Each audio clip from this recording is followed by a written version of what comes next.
چنانچہ بسم اللہ کی وجہ سے اللہ تعالیٰ بندے کی مشکلات کو ختم کر دیتے ہیں۔ حضور صلی اللہ علیہ وسلم نے حضرت علی عنہ کو فرمایا الا اعلمک بکلمات اذا وقت فی ورطۃ قلتها، اے علی میں آپ کو کچھ کلمات نہ سکھاؤں کہ جب تم مشکل میں پڑ جاؤ تو ان کلمات کو پڑھ لیا کرو؟ قال بلا، عرض کیا یہ اللہ کے حبیب صلی آپ مجھے ضرور سکھائیے۔ تو نبی علیہ السلام نے فرمایا کہ جب تو کسی مشکل میں پڑ جائے فقال بسم اللہ الرحمن الرحیم ولا حول ولا قوة الا باللہ العلی العظیم، جب بھی تو کسی مشکل میں پڑ جائے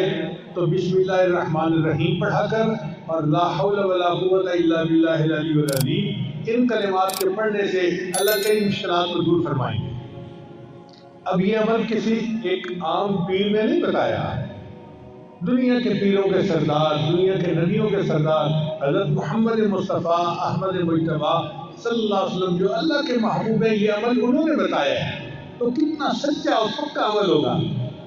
اس لیے ہمیں چاہیے کہ ہم اس عمل کو پلے مان لیں، جب کوئی مشکل پیش آئے تو بسم اللہ الرحمن الرحیم ولا حول